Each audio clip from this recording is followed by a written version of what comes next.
Hello everyone, welcome to another video. God bless you and keep you. I hope your day is great. Today we are covering the fine people behind the Adam Friedland Show. Adam Friedland and Nick Mullen. Please enjoy. Who are Adam Friedland and Nick Mullen of the Adam Friedland Show? If you frequent the strange world of raunchy and satirical podcasts and YouTube shows, then you have most likely come across New York-based comedians Adam Friedland and Nick Mullen. Both partners took the podcast scene by storm with their shows tackling stand-up comedy, current events, social media, politics, personal anecdotes, and the news. Their two most famous shows are Come Town and The Adam Friedland Show. Both hosts got their show to the top 25 podcasts on Spotify and Apple Podcasts, and they're still making content to this day to many listeners and avid fans. Adam and Nick appeal to the demographic that is entertained by insults, dark humor, stereotypes, cussing, and overall satire. The comedians love to make fun of everything,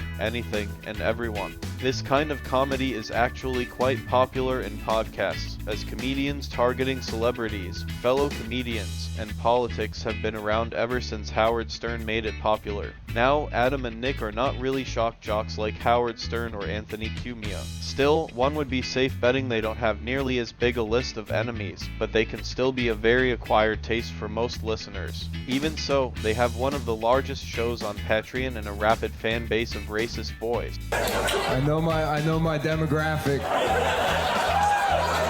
Racist boys. Adam Friedland. Let's start out with Adam Friedland.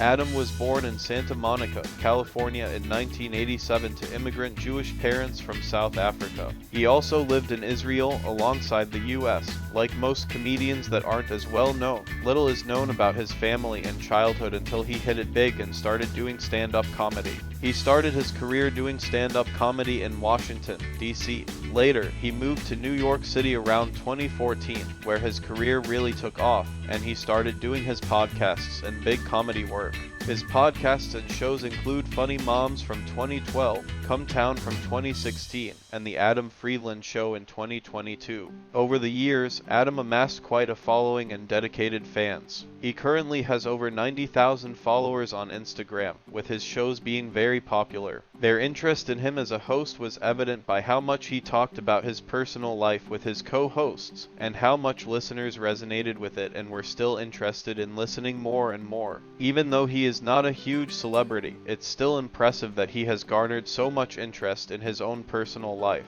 Listeners are always intrigued by his insight on important matters, even if it is completely satirical or absurd. Several episodes of his podcast now announce which shows he would be at for his fans to come to watch, and these shows sell out. Although Adam speaks about his personal life often, there aren't many public details about his really personal life. For example, where he graduated or his parents or childhood. At one point, he was engaged to actress Dasha Nekrasova.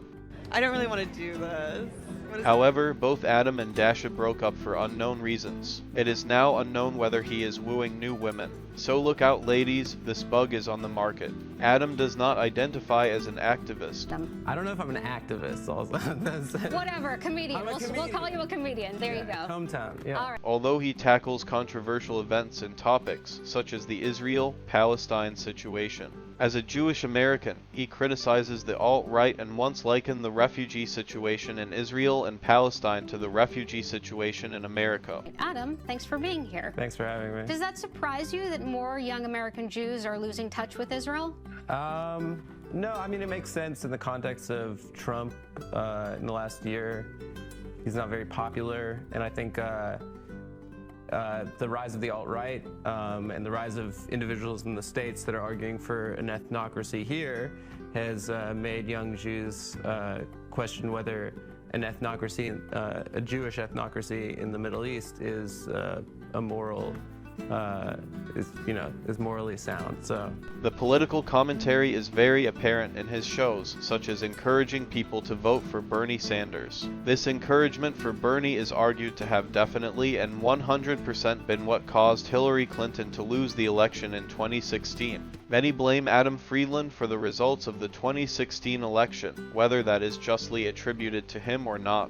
As for his stand-up comedy, it's very much real-life situations with satire. It's not as offensive as, for example, Louis C.K., but it can still be considered rude with lots of cussing, stereotypes, with absurd stories in his personal life while making fun of most events and people in these stories. He also talks about poop a lot. Finally, when I got on the train, on my way home to Bushwick, I sat down, and about 5 minutes later, I cacaed.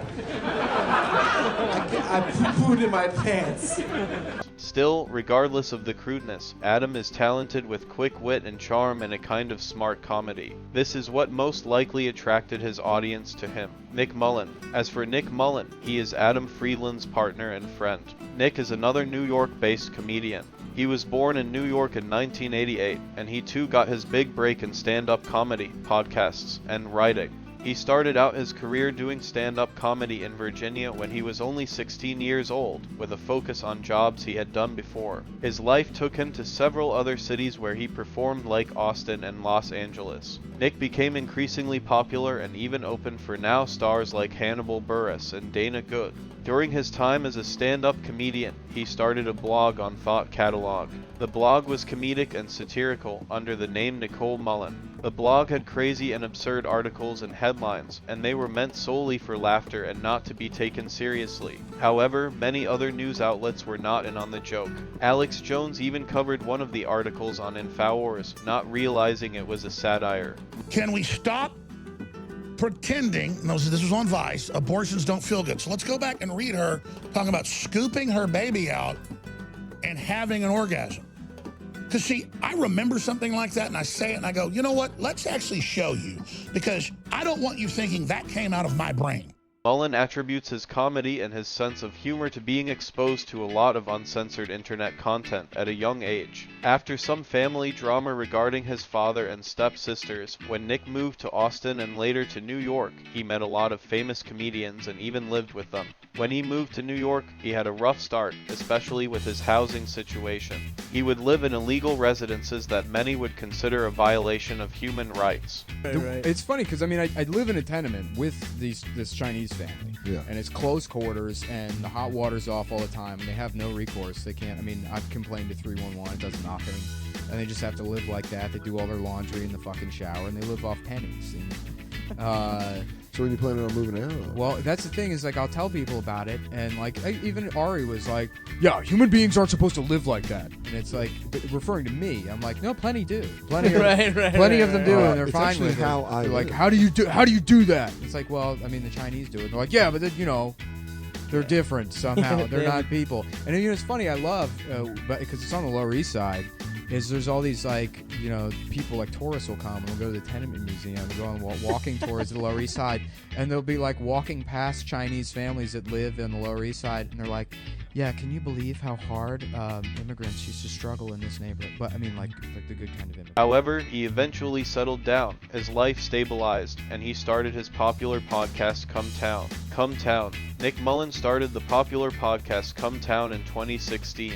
The show ran from 2016 to 2022. Nick was the main presenter at first, with Stavros Halkias joining the team, and eventually, after a few guest appearances, Adam Friedland also became a co-host. The three of them rose Come Town to the top of the podcast lists with their crude humor and low-effort content.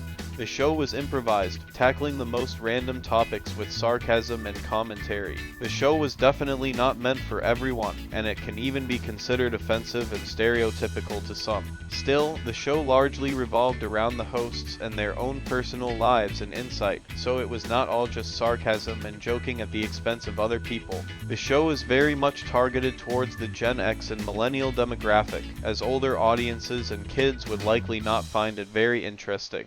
The show had several guests over the years, such as Bam Margera of Jackass, David Cross of Arrested Development, comedians Tim Dillon, Dan Soder, Kurt Metzger, and Jim Norton, and many more. Examples of content of the show include impressions of celebrities, digging at recent news like making fun of the assassination of Shinzo Abe, and absurd conversations like the ejaculation of a cowboy. In June 2022, Stavros Halkias announced that he would leave the show. Stavros expressed his love and gratitude for the show but decided that it was time to leave to pursue other things, like his comedy special, Live at the Lodge Room.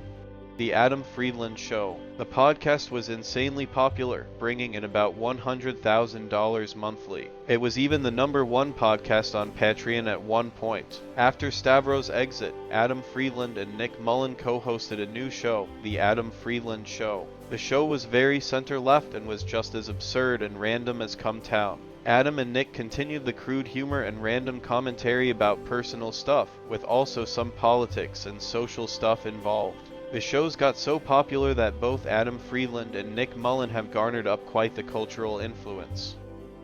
Takeaway: all in all, the world of stand-up comedy is at an all-time high due to social media, YouTube, and podcast platforms, and it seems like it's not going anywhere anytime soon. So many young comedians are getting their breakout chance by doing an hour-long podcast about literally anything they think of, and it works for reaching an audience and getting money. However, it's a double-edged weapon as it seems like the more podcasts and comedy shows are coming out, the more the humor itself is becoming cruder and meaner. On one hand, the recent trends of social justice tiptoe so as not to be potentially offensive to anyone, but on the other hand, this has caused several commentators, comics, and influencers to take up arms against these trends to extreme ends. Gone are the days of Jerry Seinfeld and Johnny Carson, as the modern age of comedy is based on adversity and riling people up.